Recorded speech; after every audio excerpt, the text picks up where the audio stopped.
بسم اللہ الرحمن الرحیم۔ دوستو 7 جنوری 2021 سے آپ سب کو ایک طرح سے نوٹیفیکیشن آ رہا ہوگا جس کو ہم میں سے بہت سے لوگوں نے ایک نارمل اپڈیٹ کے طور پر لیا اور فوراً سے ایگری کر کے نیکسٹ چیٹ سٹارٹ کر دی۔ واٹس ایپ کی تاریخ میں پہلی بار اس قدر گھٹیا ترین پرائیویسی پالیسی متعارف کروائی گئی ہے، اور ستم بالائے ستم یہ کہ اسے زبردستی ایکسیپٹ بھی کروایا جا رہا ہے، کیونکہ اگر آپ نے اسے ایگری کر دیا ہے تو آپ کا واٹس ایپ ورکنگ میں ہے، اگر آپ نے اسے ایگری نہیں کیا پھر بھی آپ کا واٹس ایپ تو ورکنگ میں رہے گا، لیکن یہ مت بھولیے کہ 8 فروری تک آپ کو ڈیڈ لائن دی گئی ہے، اس کے بعد آپ کا اکاؤنٹ معطل کر دیا جائے گا۔ سب سے پہلے یہ دیکھ لیں کہ ہمارا واٹس ایپ ورکنگ کیسے کر رہا ہے، ہم جو میسیجز سینڈ اور ریسیو کر رہے ہیں وہ کس طرح سے ورکنگ کرتے ہیں۔ دوستو جیسے ہی ہم ایک میسیج سینڈ کرتے ہیں وہ تب تک واٹس ایپ کے پاس سیو رہتا ہے، واٹس ایپ کے سرور پر موجود رہتا ہے جب تک وہ ڈیلیور نہیں ہو جاتا۔ جیسے ہی وہ میسیج ڈیلیور ہو جاتا ہے تو واٹس ایپ کے ریکارڈ سے آؤٹ بھی ہو جاتا ہے، لیکن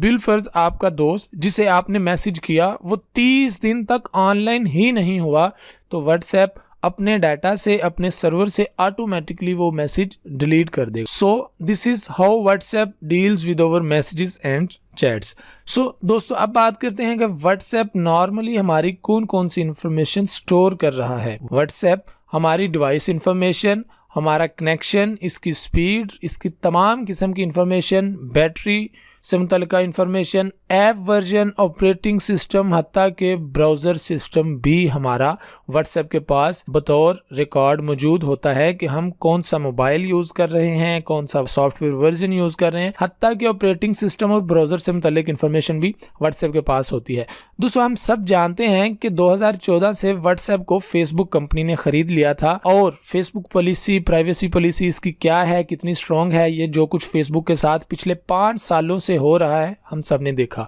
واٹس ایپ کو جب فیس بک نے خریدا تھا تو یہ طے پایا تھا کہ یوزرز کی معلومات کو فیس بک سے الگ رکھا جائے گا۔ اب اس معاہدے کی خلاف ورزی کیوں ہو رہی ہے اور واٹس ایپ کی اولڈ مینجمنٹ اس تمام معاملات پر مجرمانہ خاموشی کیوں اپنائے ہوئے ہے، یہ بھی ایک سوال ہے۔ لیکن اگر ابھی بات کریں کہ نئی پالیسی میں تبدیلیاں کیا کیا کی گئی ہیں تو واٹس ایپ ہمارا تمام ڈیٹا جیسا کہ phone number, transaction data, service related data, اور اگر آپ واٹس ایپ بزنس یوز کر رہے ہیں تو آپ کی بزنس ریلیٹڈ انفارمیشن اور یہ سب چیزیں فیس بک اور اس سے متعلقہ تمام کمپنی جیسا کہ میسنجر، انسٹاگرام وغیرہ سے، اور اس سے بھی آگے بھی اور بہت ساری ریلیٹڈ کمپنیز ہیں، ان سب کے ساتھ آپ کی انفارمیشن شیئر کی جائے گی۔ سو دوستو فرض کریں اگر آپ کا فیس بک اکاؤنٹ نہیں ہے لیکن آپ صرف واٹس ایپ یوز کر رہے ہیں، اس کے باوجود آپ کی تمام تر معلومات، فون نمبر، یوزر نیم اور آپ کی لوکیشنز وغیرہ فیس بک کے ریکارڈ میں، ڈیٹا میں موجود رہیں گی۔ ان کمپنیز کے پاس آپ کا ڈیٹا پہلے سے موجود ہوگا۔ یہ ایک انتہائی غیر اخلاقی اقدام ہے اور اسے ایپل سمیت دنیا کی بڑی بڑی آئی ٹی اور موبائل کمپنیز بھی تنقید کا نشانہ بنا رہی ہیں۔ اس پالیسی میں ایک اور بات بڑی واضح بتائی گئی ہے کہ ہم ابھی تک کسی تیسری پارٹی کے ایڈز نہیں چلا رہے، لیکن عین ممکن ہے کہ مستقبل میں چلا دیں۔ اس کے بعد یہ بھی واضح کیا گیا ہے کہ اگر چلائیں گے تو پالیسی دوبارہ سے اپڈیٹ کی جائے گی اور دوبارہ آپ کو انفارم کیا جائے گا۔ سو دوستو جیسے یوٹیوب سمیت دوسری ایپس پر آپ ایڈ جیسی مصیبت سے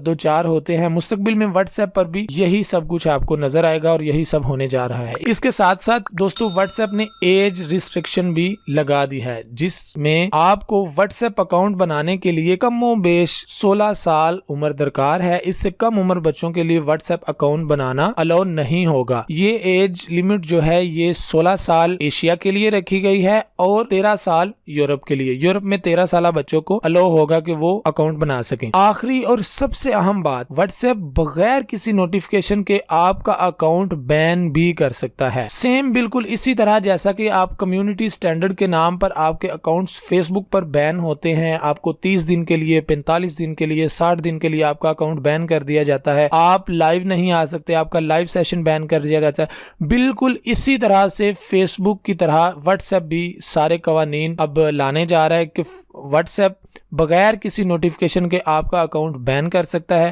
میرے خیال میں یہ بالکل ایسا ہی ہوگا کہ جیسا فیس بک پر خادم حسین رضوی صاحب کی ویڈیو شیئر کریں اور آپ کا اگلے 12 گھنٹے میں اکاؤنٹ 30 دن کے لیے کنفرم بین ہو جاتا ہے اور نیکسٹ ٹائم آپ کوئی ایسا مواد شیئر ہی نہیں نہیں کرتے صرف اس ڈر سے کہ ہمارا اکاؤنٹ بین ہو جائے گا۔ تو دوستو یہ تھی وہ نام نہاد پرائیویسی پالیسی جو کہ عام اور سادہ لوگوں سے صرف ایک ایگری کا آپشن دے کر تسلیم کروائی جا رہی ہے۔ اور دوستو اگر آپ کو ویڈیو اچھی لگے تو لائک کر دیں اور چینل کو سبسکرائب کرنا مت بھولیے گا۔